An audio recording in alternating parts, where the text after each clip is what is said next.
Hello everybody, today we're going to talk about acne.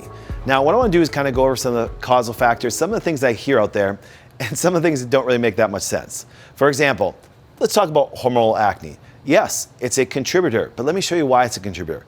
Because a lot of ladies will come and say, Doc, my daughter got her period for the first time, and then she started to get acne, and so it must be her cycle. Well, if that was the case, every young lady that got her cycle would eventually get acne, but that's not true. But what it does show, there are hormonal contributions to acne, especially cystic acne, because what you'll notice that when a young lady gets her cycle, her hormone levels rise, and what happens? Now they have to be at all the right amounts. And if they're not, if they don't convert properly in the liver, what'll happen is you'll actually end up having levels that are not normal, and now you can end up with some hormonal-based acne. And if you fix those hormonal problems, the acne will go away and dissipate, all right? And now people say, Doc, well, that's why they give birth control pills. Well, birth control pills itself are a hormone disruptor, because that's why when they stop them, it doesn't normalize the hormones, so therefore it comes back. So just understand, if you're a person that actually seemed to get acne around your menstruation time or after you actually first got your period, guess what? There can be a liver issue that actually contributes to that, okay? Number two, allergies. Allergies just change the skin. They cause so much disruption to the skin. That's why you even look at eczema. Now, this isn't to talk about eczema, but once again, any chronic inflammation can lead to all the changes that happen on the skin, which can now lead to acne. That's why allergies are a very common contributor. So imagine having this. Imagine having hormonal problems and allergies together. Actually, your skin doesn't even stand a chance. Number three, infections. That's very common. That's why when you look at pustules, you usually get infected that way.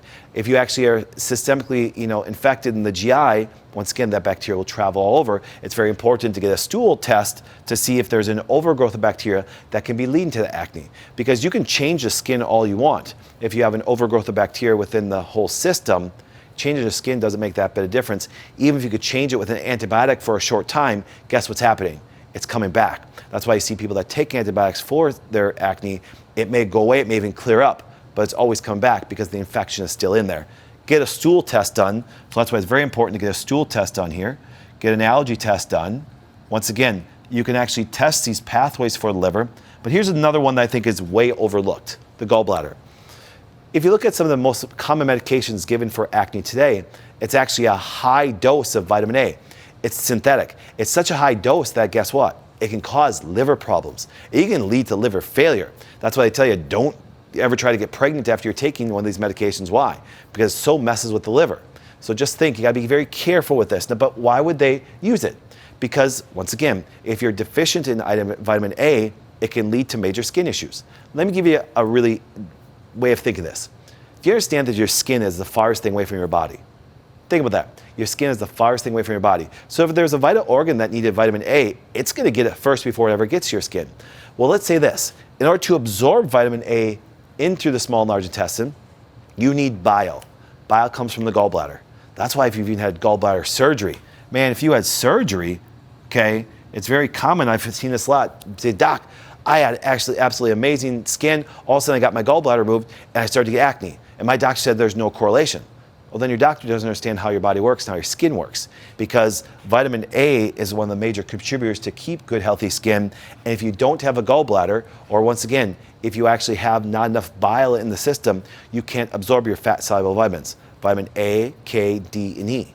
So if you look at some of these causal factors, they actually lead to different areas. Sometimes, hormonal things happen on the face and the back. You'll see mainly infections actually be on the back, chest, and shoulders. Your body does try to do a wonderful job of keeping infections away from your head. That's why when you just see it on shoulders or back, you're going to look more towards an infection process. When you look at hormonal, it can be all over soaking allergies. Gallbladder, once again, it can affect all areas of the tissues too. But what I want you to do is understand these are some major causes that are overlooked a lot. And remember, I always love this one. If it was just hormonal, that hormones caused acne, then every woman would have it, every guy would have it, because they all have hormones. But it's not. It's from an imbalance. Acne is not normal. Acne is not normal for teenagers. It's not normal for adults. There is an underlying problem. I believe these things, if they're investigated right by a great practitioner, they can figure out and help you get your skin back to normal.